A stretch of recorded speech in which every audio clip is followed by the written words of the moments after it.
the screen. There we go. I think that's it. Let's see. I've got microphones. It's funny because I got all the microphones set to have CT come in, and he did not. Yes, happy 2025. Hey, John, good to see you. Oh, what just happened? Cheers, fellas. We're going to be talking old Louisville. Welcome. I got to check real quick the YouTube channel, and then I'll put up the monitoring, make sure I do have a clip so I can put that on. What the heck? There we go. Hopefully that'll be good. I don't think I need two mics now. That one's working. I think I can turn this one off. I'll just leave it so it doesn't screw everything up. This one can go close. This definitely can just be over there. Let me check YouTube. Oh, this should be fun. Let's put the, we got the on air, which is being blocked, which I can move this out, this in. There we go. I can bring this back closer. That there. I think I can get rid of that. It's funny. I did a lot of work today so that I could get it back into this. It's like I got so much bourbon for Christmas. It was nuts. So let me see what's happening with the YouTube real quick and making sure I know where it's going to come up. So in other words, yeah, we're live. All right. So that's concerning. I want to move it. Let's see. All right. So I've got the sound. Welcome everybody on YouTube. We're almost getting ready. Again, I want to point that a little bit more that way, and let's hope that'll do it. What fun. What fun, right? We're almost ready to get this baby going. Let me just do my welcome. The podcast. Please comment. Cheers. All right, got that going. Now we got to put this right here. Let's get this so I make sure that that's all working. We're almost getting ready to get going. Oh, yeah. Everybody, Randy, is got that cough. I mean, I swear to God, there's just a consistent, what would you say, theme. I have probably guys at 3-4 people at work, 3-4 clients. Roxy had it before the holidays, which was nice that but she still has a little bit of a thing. So,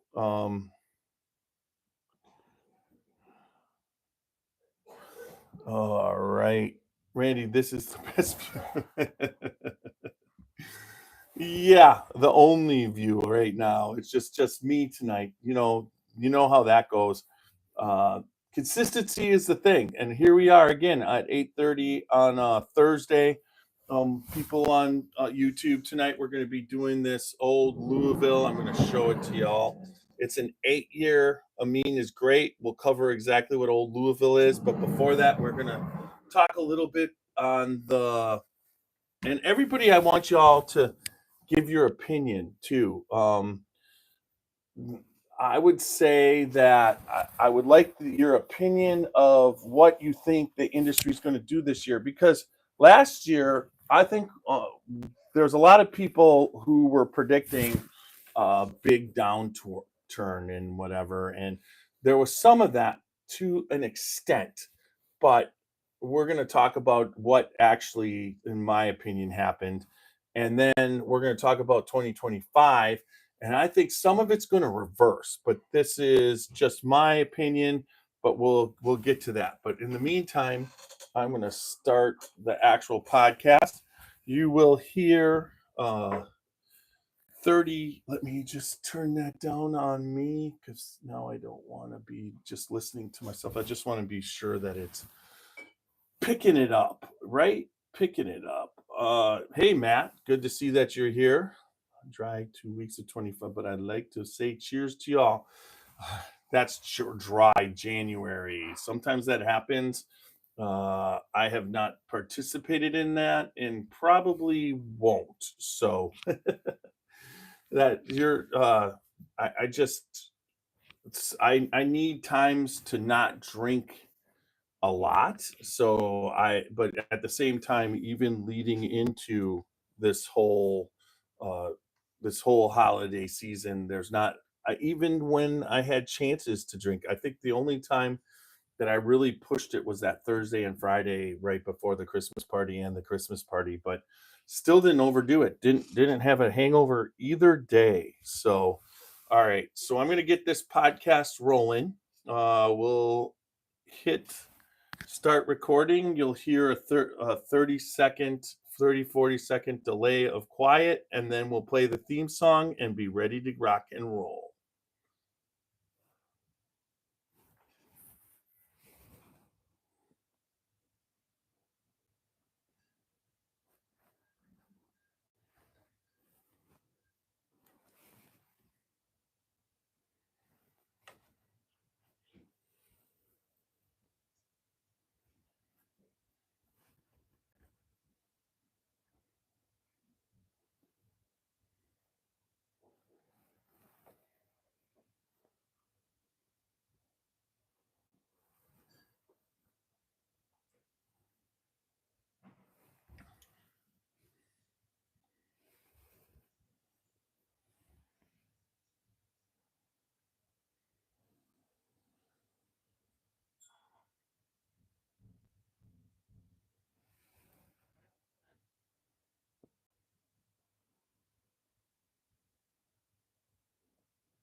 Drinking bourbon, sipping on some scotch. We get a little wild, but it's sure fun to watch. We love what we do with drinking. Every brew, man, with all songs, but we're telling the truth.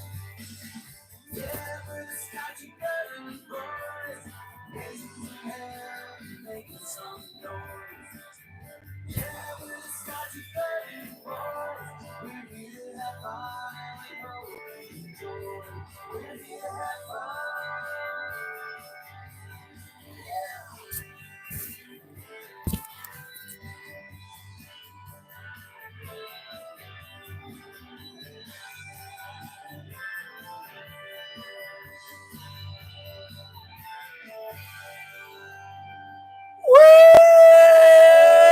All right, welcome back to another podcast of the Scotchy Bourbon Boys. Tiny here tonight just to take you along on our ride. This is the first ride in 2025. Very excited. I will be loading real soon. We got together at the holiday party last week. I think it was last week Friday, and the Scotchy Bourbon Boys chose their bourbon of the year. We know what that is. I definitely will be putting that podcast up probably, I want to say Sunday or Monday. I'll get that up, and you'll find out what the Scotchy Bourbon Boys bourbon of the year. Now, a bunch of you, if you watched it live on Facebook and YouTube, you already know. But that's what you get when you get to watch it live. But from the audio standpoint tonight, very, very excited to be here. This is a podcast that I always enjoy. I mean, we've got Walker here, we got Matt Lysen, we got Greg Schneider, we got Randy Press, El Presidente. There's a lot of stuff going on. All right. And we also have Four Leaf Whiskey on YouTube watching.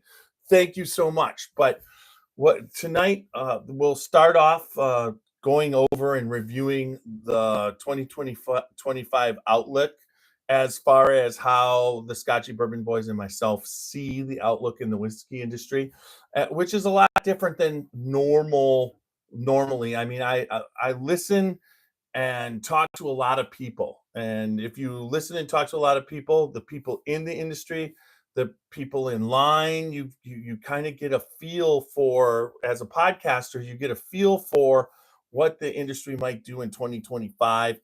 Very exciting times for whiskey. There's no doubt about it. There's a bunch of distilleries coming online. Denny Potter and Jane, not Denny and Jane, are bringing their distillery online. I know that as far as a contract distilling distillery, uh, David Mandel and the folks down at Whiskey House of Kentucky have brought their distillery online. Last year, Ryan Lang had brought Middle West Distillery up in Columbus online. So there's a lot of stuff to talk about. But www.scotchybourbonboys.com for all things Scotchy Bourbon Boys. Glen Cairns, t-shirts like this. The bourbon balls went fast, folks. We had a certain amount that we gave away, a certain amount that we sold personally.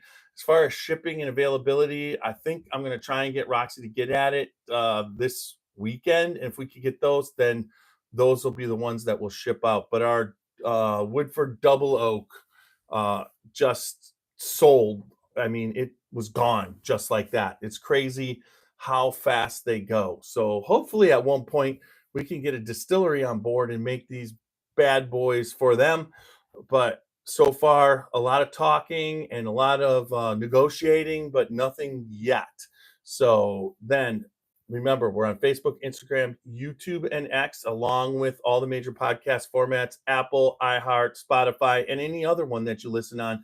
But remember, no matter how you listen or watch us, remember to listen, like, subscribe, comment, and leave good feedback. The good feedback is very important, especially on Apple. Go there, give us a good review if you like what you're hearing, and we can go from there. Now, one of the really, like I said, the last year when I did this podcast, I ended up doing this podcast by myself the last 2 years. So we're going to 3 years. And so it's really been the bourbon industry's direction that they're going per year. And so far, if you listen back, I listened back to the last two, I've been pretty much right on. And there's a lot of people out there, and there still is. The people who consistently want to play down and they see I'm not going to name names. I see it all along. And these are people who have what I don't know if they have a pulse, but they're within the industry, excuse me, and they see a lot of things, but they base it off of maybe one, not just one, but they're they're they're not looking at it overall. So when I'm making my prediction to 25, I've taken a bunch of different what would you say? A bunch of different information, mainly a lot from them. I read the articles that they write and what they're saying, but it usually comes from that pessimistic point of view when you're talking about whiskey. For instance, this year, they were saying that the bubble was going to break and there was going to be a downturn, and it didn't look good for the whiskey industry. Now, I would have to say, when you look at it, Heaven Hill was in expansion, and they just put another full distillery in Bardstown, and they announced that they weren't going to hire more staff to run it, and uh, their whiskey production was they were capping off whiskey production because they have so much. Now, I have to agree, Heaven Hill has a lot. In the last 3 years, there was at one point in 2021 where they're building outside of Bardstown, their rick houses, there was a field that they build their rick houses in, and you drive by it every time you leave Bardstown. So every time I leave Bardstown, when I first was going, the rick houses were way, way back in the field. And as the over the last 3 years, the rick houses have filled the the field. So the amount that they have made, which they're predicting 4 to 18 years in the future and what they're making at Heaven Hill, they are seeing, I think, a leveling off. Not, I don't think it's a, and so they're going to start to curb their amount that they're making because they have so much already, and they're meeting goals and expectations. So there's a lot of stuff that you take in for the 2025 outlook for the whiskey bourbon industry. Now, as a whole, internationally, I think that we're not looking at anything when they're talking about the market and what happened in the 80s.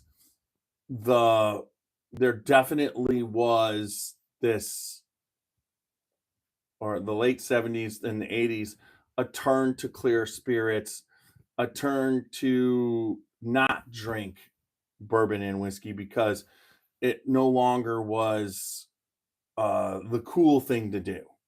And society kind of, until the early 90s when Booker and Elmer T. Lee and them started bringing the small batches and the uniqueness and individuality of what bourbon and whiskey can do,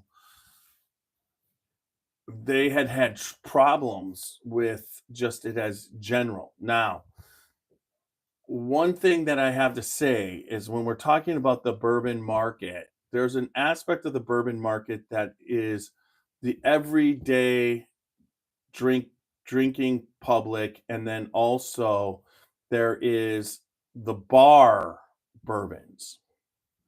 So when you go to a bar here in Canton, what's on the shelf? Okay, Knob Creek, Maker's Mark, Jim Beam, Jack Daniels. When you're talking about bourbon, and then you'll see Bullet here and there, Bullet Rye, and then you will also see you see a little bit, but you also see a lot of Woodford Reserve. And then if you go to a place that is a little bit higher end, you're going to see Woodford Double Oak. But these are the main bourbons that you see. Now, some of it, is kind of infiltrating.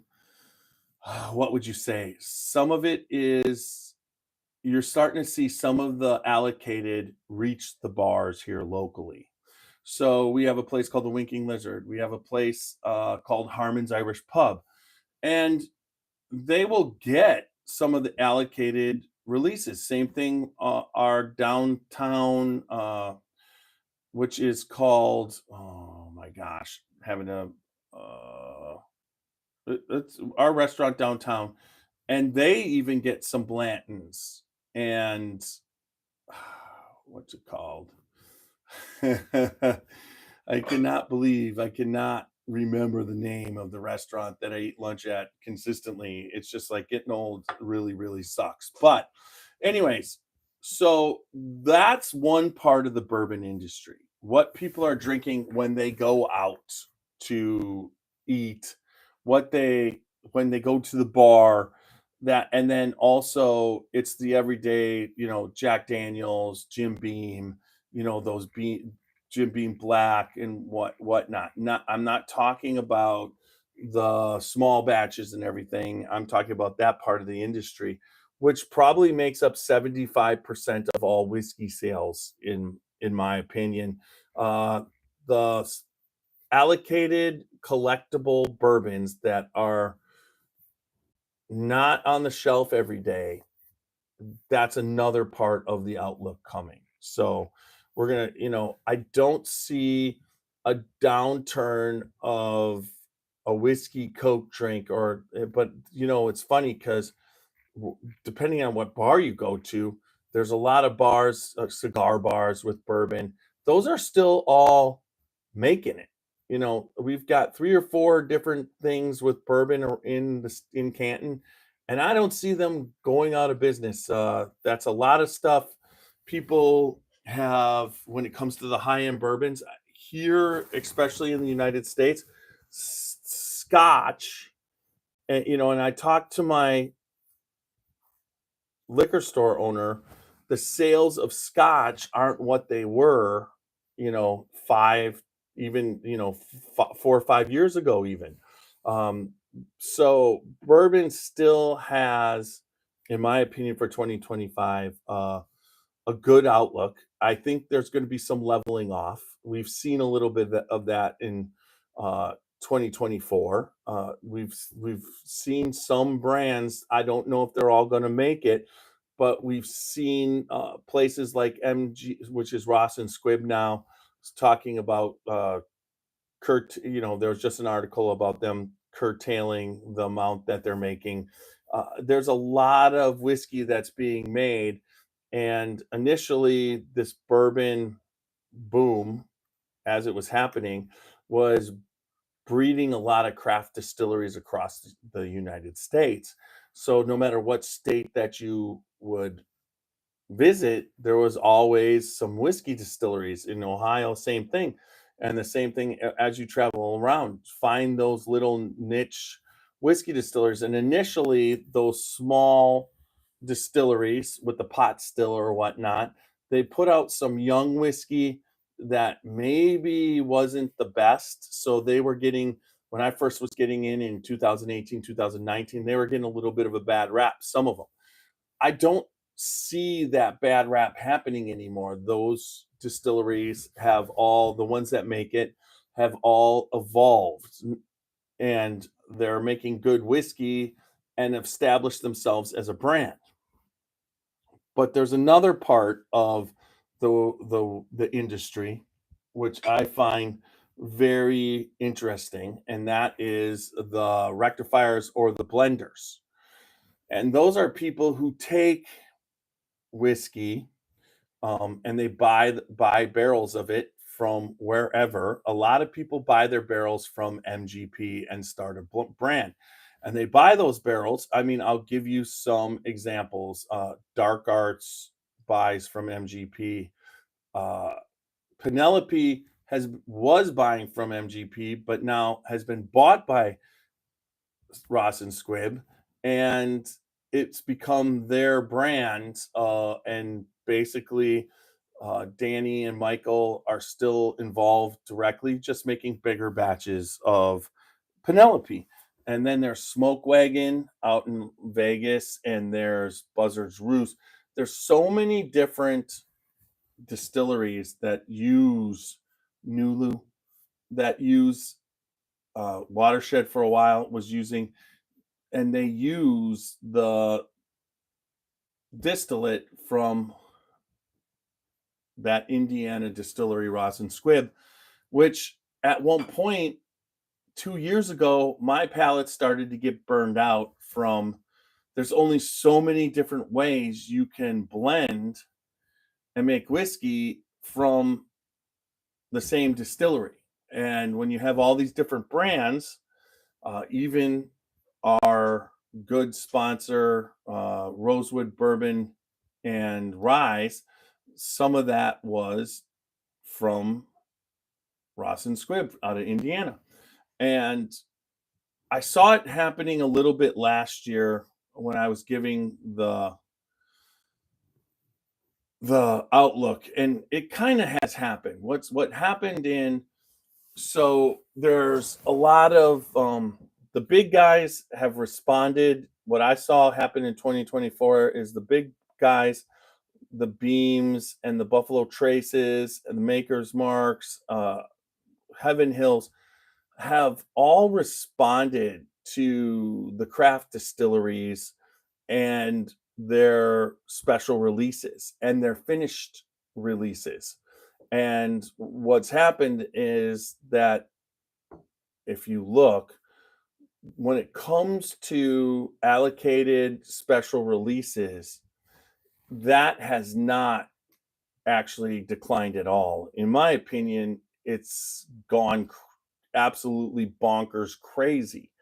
Now, I have to admit, there's another thing that led to what happened in 2024 is the economy. So the last 2 or 3 years, the economy has been pinching people. People are paying more in taxes. People have had to pay more for food. They had to pay more for laundry detergent. So the excess capital has not been as much as it used to be. Plus, us as collectors from the bourbon boom are getting to the point where how many bottles of Elijah Craig barrel proof do you actually need? I understand each one's a batch, each one's a little different. But what I'm looking for, instead of buying each one and then lining it up with the other 5 years that I've been buying it, I'm looking for the batch like C923 last, or was it C924? It was C923 from last year. It was, and then this year's 924. Now we're in 925. That would be a 925 that's coming out. But C923, everybody talked about, and I was able to get a bottle of that. That's the only bottle of Elijah Craig barrel strength besides our barrel pick that I've purchased in from, and it's the same thing with the other brands.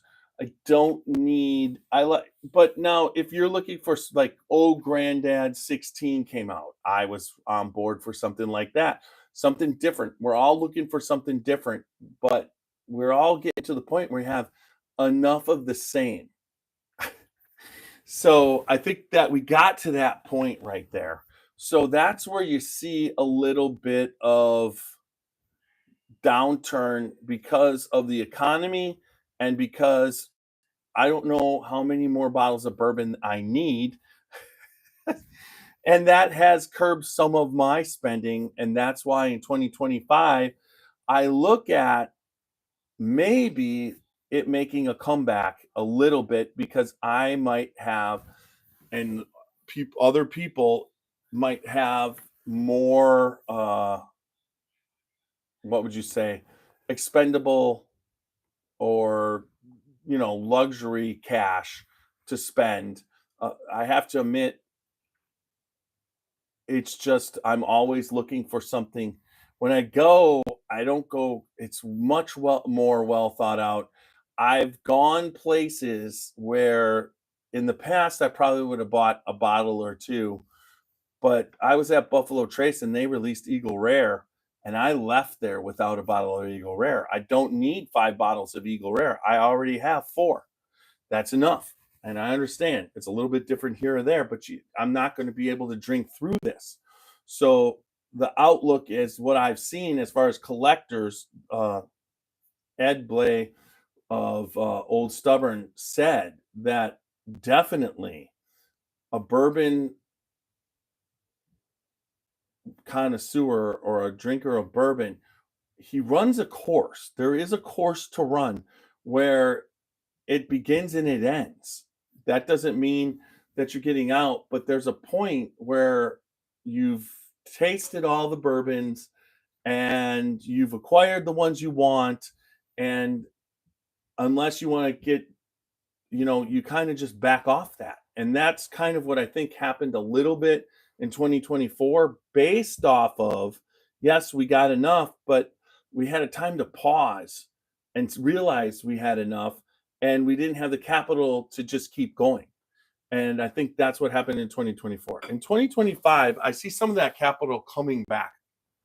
I see gas prices going down, which will lead to lower fuel prices, lower everything prices, because if you don't have to spend so much to ship it, they can deflate it can deflate. So that's kind of where I'm looking at. I think that there's going to be a certain amount of deflation. I think the bottles and the whiskey that you're paying more for is going to come down. Whiskey is actually, in my opinion, one market that is market driven, and I've watched things go up and come down in my time multiple times. Now, I've seen some things go up and stay up, but what that is, I believe, is an answer to this secondary market where, you know, Buffalo Trace gets a little piece of it by having it, they'll sell a bottle of Stag, and when we were started this year, it was 52, and I think it's up to, I think I want to say 63.99 was the last time. So you get it's going up. The prices are going up, but it could be based off of, but I think it's based off of demand and what they can charge. It's still on the open market. You might pay 64, but you're not, if you're trying to buy it secondary, you're paying more, a lot more than that. So that is something that I find, uh,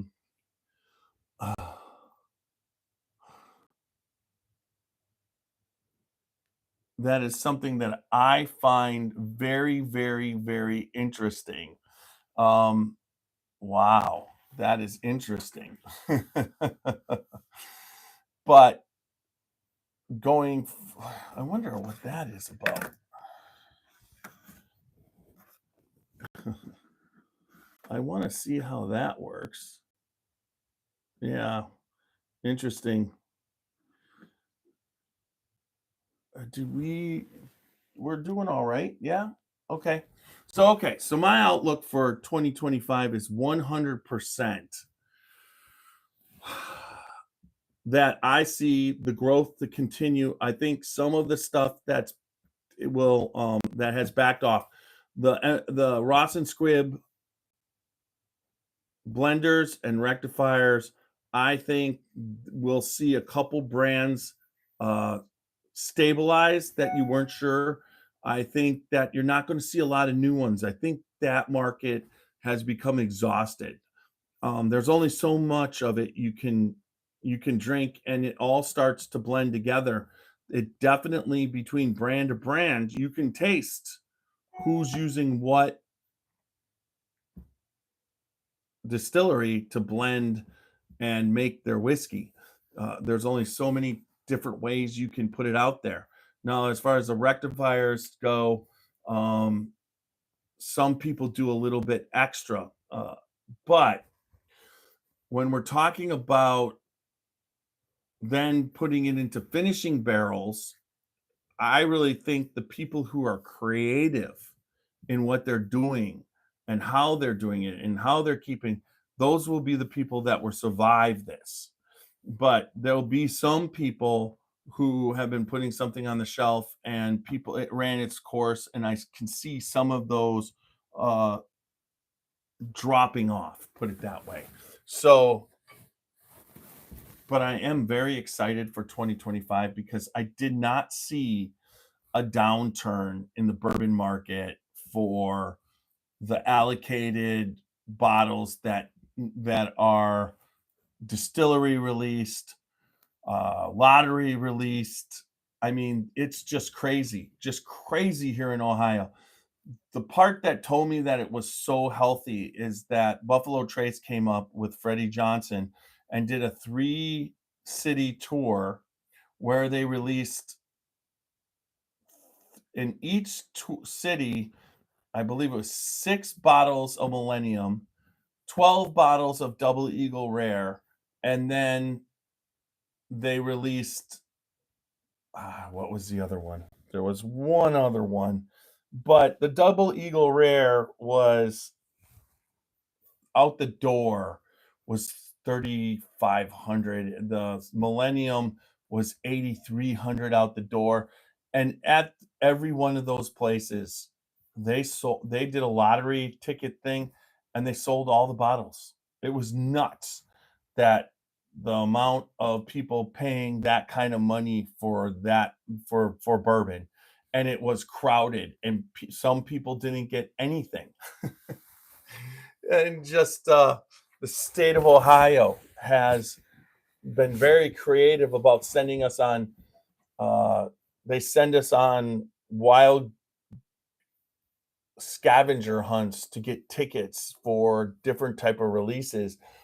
The distillery releases, you are just they've had to resort to dropping like without anybody knowing. Ohio, every single week that the agencies or in the liquor store agencies open, when they're on their drop day, there's a line. I don't see any of this going away. I see actually when it comes to allocated that the states and the distilleries are getting way, way more creative what they're releasing, how they release it, how fair they are. And I just see that just going crazy. That's kind of what I see going on for, going into the future. So, all right, there we go. That's our outlook. I see a little bit of a drop off when it comes to those distilleries that are blending. I don't see a lot being added. I don't see a lot of new ones. And either you got to be really creative and using it to further your brand, or I just think some of them are going to drop off.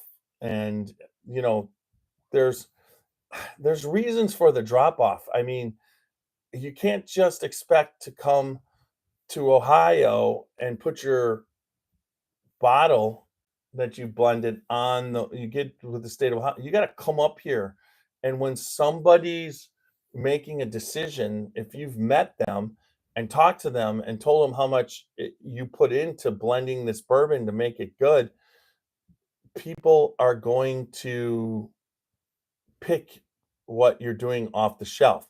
But if it's just sitting there and you really don't know much about it, that's the part where people were willing to try. And I think they've gotten to the point where that part of the market is that that's exhausted. I think if you're just putting on the shelf, you're not gonna really have that much of a chance. So uh, uh, that's where I see the 2025 outlook. I see a very positive outlook. I don't see anything backing off.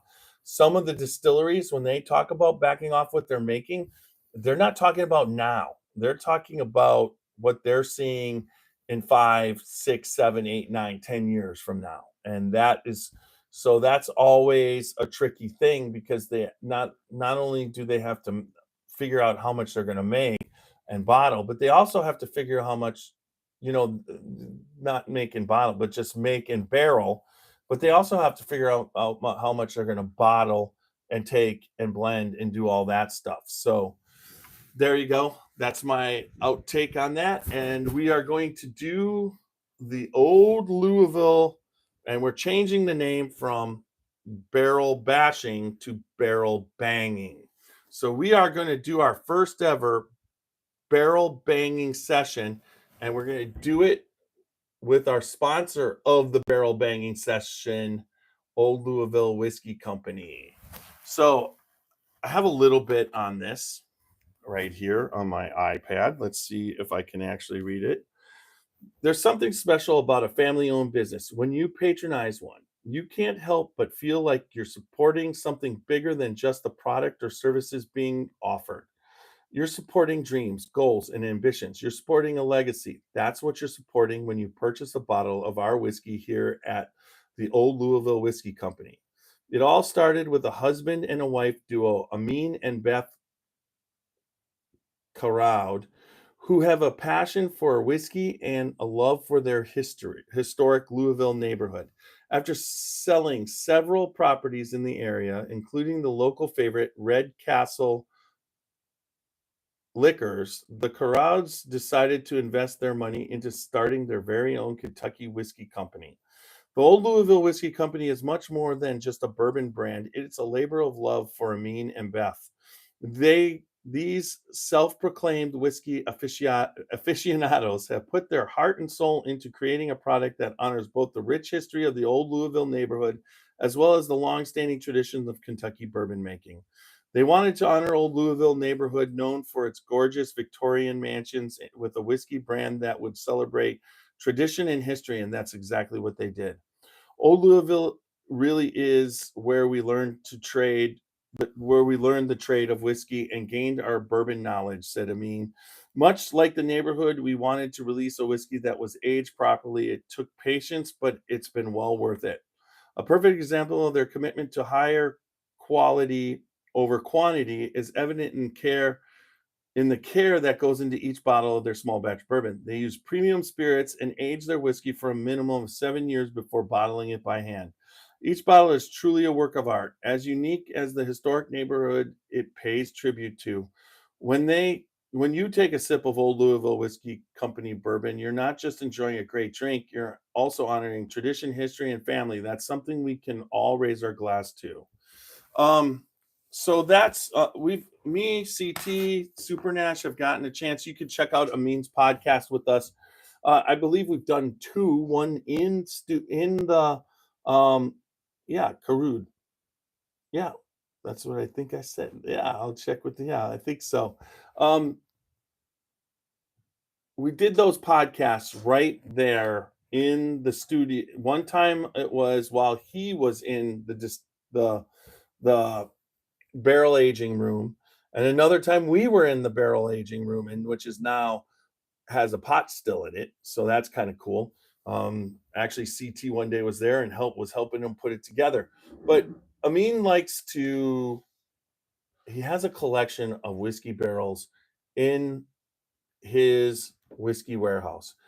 His warehouse is in the back of the you open up out of the gift shop and meeting rooms, and you're back there, and that's where he keeps the barrels and the bottling and everything. But when he gets into it, he's done a lot of he has purchased Four Roses barrels and taken 7-year whiskey and finished it in a Four Roses barrel. He takes and puts it in. This one is a 7-year-old maple cask finished sour mash whiskey. He loves, I mean, he has some 17 and 18-year-old stuff, and he's also always barrel proof. So his stuff is fantastic. So a shout out to Amin. And then when you're down there, it's Amin's a friend. When we were in New Orleans this past for the New Orleans Bourbon Festival, Amin won I believe best in his class, and he won a couple of awards, and it was just so fun being down there with him. So this one's kind of special to barrel bang Old Louisville first. This is a maple cask finish, 120 proof. It was given to me by CT for Christmas, and I am going to start the barrel banging segment. And the barrel banging segment consists of 4 categories. Those categories are taste, smell, body, finish. Each category you can give a certain amount of barrel bashes. The smell and the body you can give up to 4 barrel bashes. The taste and the finish you can give up to 5 barrel bangs, not bashes, bangs. This is going to be rough to flip this one over, folks. And then if you find one category exceptional, you can give it a extra barrel bang that we call a but up. So you can get up to 19 points out of 18 on a perfect score for whiskey. So let me pour this baby. It's been opened and sitting, so I got a decent pour in my Scotchy Bourbon Boys Glencairn.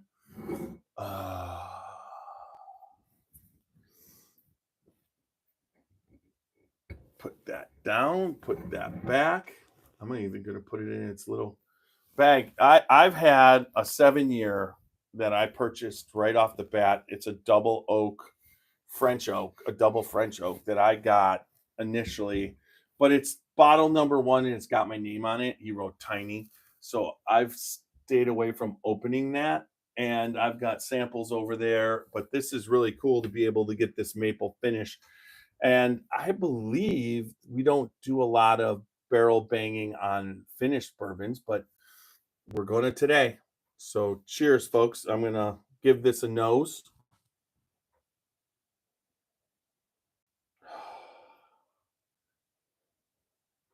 Well, that's delicious.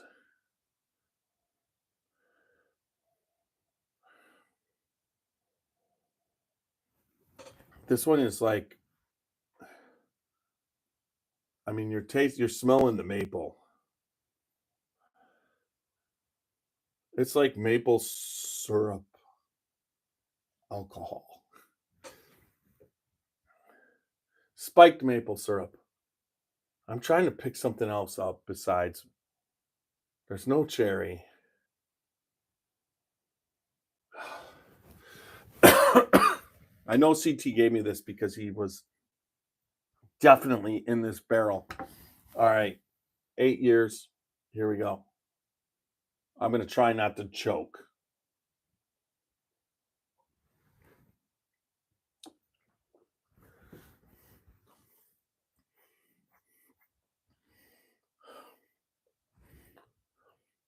One thing I will say,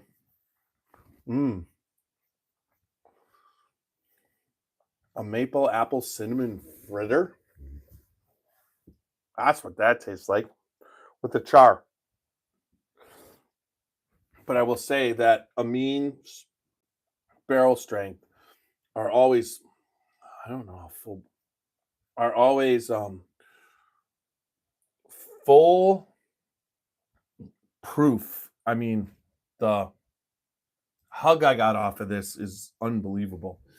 I could tell you that this would be great no matter what, but if you were getting a little sniffle, this would just burn it out. A little cough, just kill it. I mean, this has like some serious, I would say, heat. All right, so shocked myself.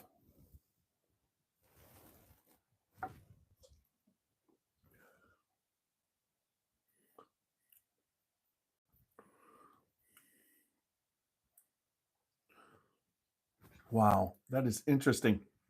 So it's extremely, for an 8-year-old, I think it's the maple finish, but it's one dimensional. But unlike any one dimensional bourbon I think I've ever had in my whole life.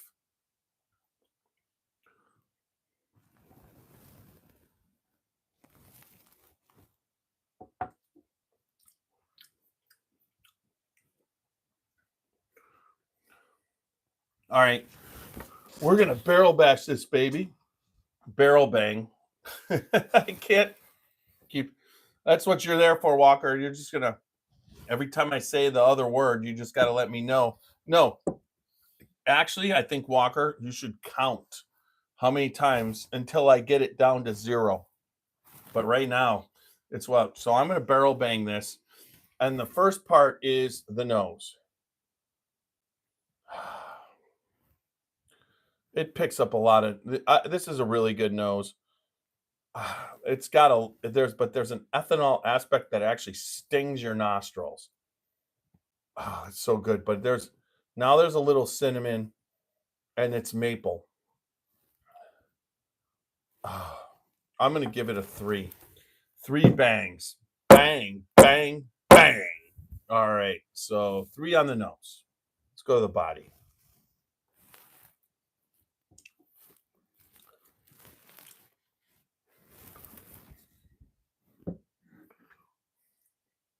It's very interesting.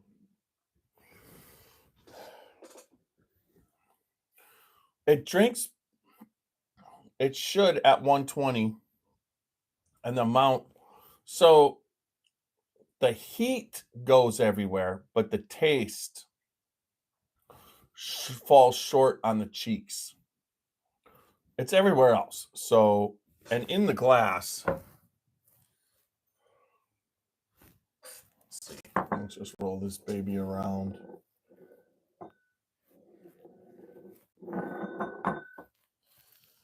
Let's see what she's going to do in there. It sticks.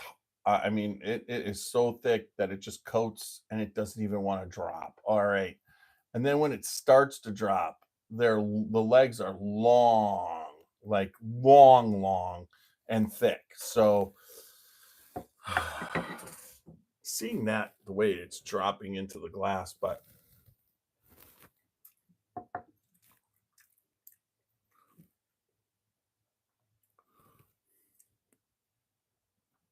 it's a lot of flavor to it, but I'm going to give that in the taste. So I'm going to go 3 barrel bangs on the body. The taste, you could give up to 5. Would like a little bit more complexity on it.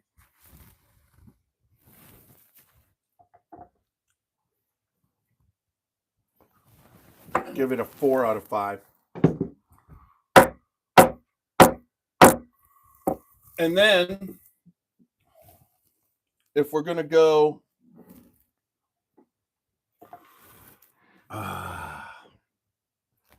finish,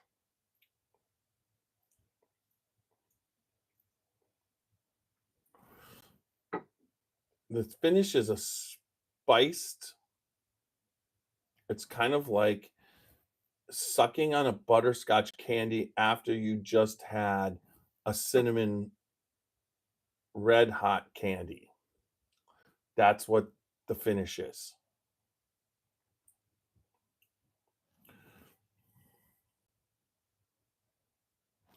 And it's long. I think the finish is the strongest part of the whiskey. So I'm going to give the finish a 5. So out of 18, we just nailed a 15. So this old Louisville maple cask finish, 120 proof, 8 years old, from Old Louisville Whiskey Company, gets a 15 out of 18. Very cool. Very cool. All right. So yeah, we're like doing really well for tonight. So 15 out of 18 is not bad. Thank you, Amin, for sponsoring the Old Louisville Whiskey Company's barrel banging segment. It was fun to bang on the barrel today. Now that we've changed the name, kind of cool. I like it. We can barrel bang all night long. Anyways, all right. So everybody, thanks for joining me. If once we end this, if you want to stick around on Facebook, YouTube a little bit, I'll be here. I might sip on a couple different things. Feel free to chime in. And anyways, cheers. And I will start the finish. Here we go. www.scotchybourbonboys.com for all things Scotchy Bourbon Boys, blends, t-shirts, and hopefully bourbon balls. And then remember to follow us on Facebook, YouTube, Instagram, and X, and all the major podcast formats, Apple, iHeart, Spotify. We're there if you can find us. And then also remember to like, listen, subscribe, comment, and leave good feedback. And know that good bourbon equals good times and good friends. Make sure you don't drink and drive. You drink responsibly and live your life uncut and unfiltered. Until next time, little Steve-O is going to take us out.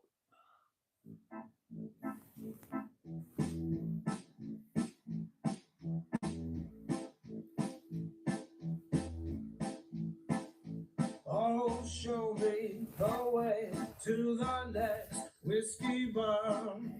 Oh, don't ask why. Oh, don't ask why. Show me the way to the next whiskey bar. Oh, don't ask why. Oh, don't ask why. For if we don't find the next whiskey bar, I tell you we must die. I tell you we must die. I tell you, I tell you, I tell you we must die. All right, I'm off here.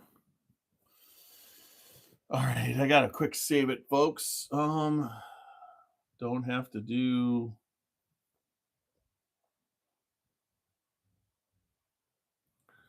no pauses or crosstalks. Okay, file, publish to for uploading. I will call this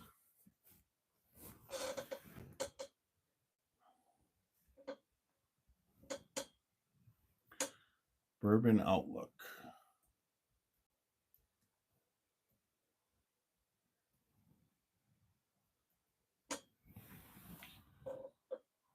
Save. All right, so that's getting saved. So anybody have a take on their outlook?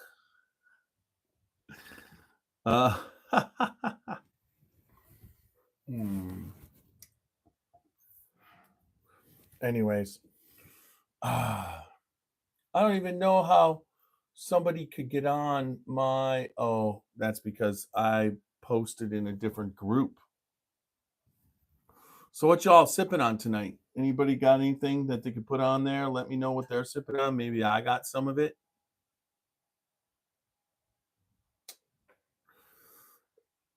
I'm just hanging out. It's been a long road. I mean, honestly, I swear to God, I've been going full out since August between the barrel pick. Speaking of that, Whiskey Thief Distillery, Whiskey Thief Distilling Company, our sponsor. And then we've got, we talked about the Louisville Whiskey Company, and then also the Spirit of French Lick and Alan Bishop, our sponsors for 2025 going forward. Very excited about that. I don't know exactly where everything's going to go. I know Alan Bishop, Greg Schneider's going someplace different. There's a lot of things that did you get for Christmas? Oh, John. Christmas was crazy. I have so much stuff here. I got an Oceans 25 weeded, which is a total wine pick. I got this Louisville maple cask finish, but the amount of whiskey that I pulled in, I mean, I got a Malarkey, 2 bottles of that. I got the Maker's Mark Christmas. I got to dip the Maker's Mark Christmas bottle, but then I also got 2 bottles of cellar aged, an Oxmoor from Stacy, which I haven't tried yet. Very interested in that one. Then I got the Tarnished Truth, a bottle of 2XO Gem of Kentucky. I mean, the amount of whiskey that I got this chicken cock,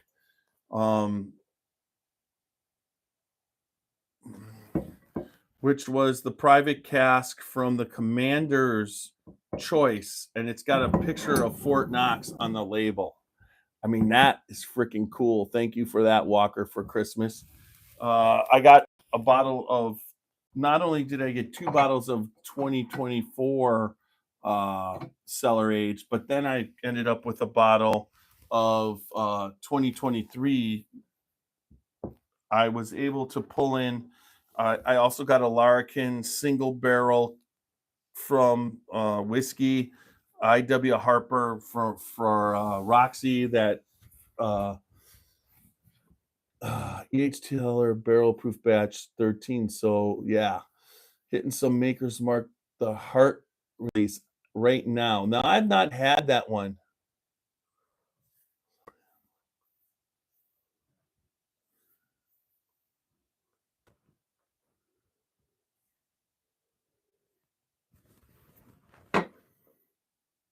Let's see.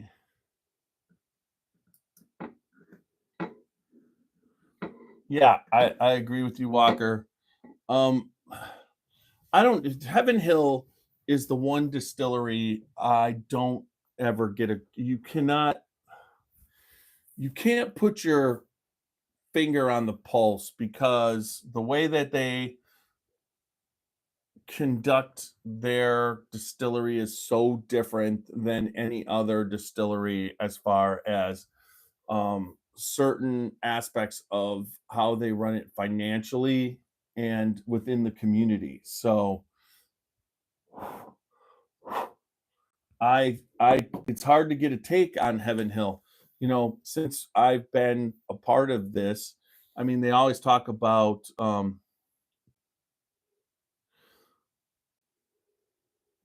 no, I have it actually, Walker. I have not had a chance to open it. How good is it? I mean, I'll do a podcast on it if I would like to do that. I mean, I think after the tour that we took of Heaven of Maker's Mark last Friday, um, and I mentioned Frank on the last podcast, but Maker's Mark is kind of putting its brand to come up between, I think, like my equal. I love Beam, I love Maker's Mark, and I love Buffalo Trace. I like Heaven Hill. I've had some good experiences, but Heaven Hill hasn't been the same experiences that you've had at Maker's Mark or Beam or Buffalo Trace. Those experiences are off the chart, and they even bring it. They bring it one step further down the line. So, all right, another podcast in the books. I'm at this point. I can't wait till next Tuesday and Thursday. Hopefully, I can bring some other Scotchy Bourbon Boys on. We'll see. This is the time. This is Nash's busy time. This is CT's busy time. Always in the insurance industry. 2024 cellar age on New Year's Eve, sitting on a countertop at a local. Well, John, we found 2 bottles as part of our tour that we took, and that was fantastic. So, cool thing coming up. I think the microphones, I kind of got them under control. I'm going to be doing a few things in 2025 as far as trying to increase quality and everything. But part of it is I actually have an iPad now so that I can monitor and do research and have it there. So now the iPad is a phone too. So I've got 3 phones. So I think I'm covered for whatever I need to do on the podcast. And that's awesome, John, that you found that bottle of Maker's Mark Cellar Age 2024. And thank you so much, Walker, for the Cellar Age 2023. I appreciate that immensely. I'm kind of getting back to normal, but there's a lot of stuff to do going forward, and I'm just going to keep up with it. But I have to admit, don't have a lot left after New Year's. I mean, this has been just a crazy, crazy ride. I'm looking forward to January being a little calm. Hopefully, I can get down to. I want to get down to Middle West and see Ryan down there. see what he's got going on his new distillery. And it's been a bit since when we've been down there. So hopefully I can get down there. And everybody appreciate, remember we had a 15 out of 18 on the old Louisville. Thank you so much for watching. And until the next time, make sure you live your life uncut and unfiltered. All right, I'm going to cut us off of, first I'm going to cut us off of YouTube. I'm going to take, since we're off, I'll take that off the air. And then,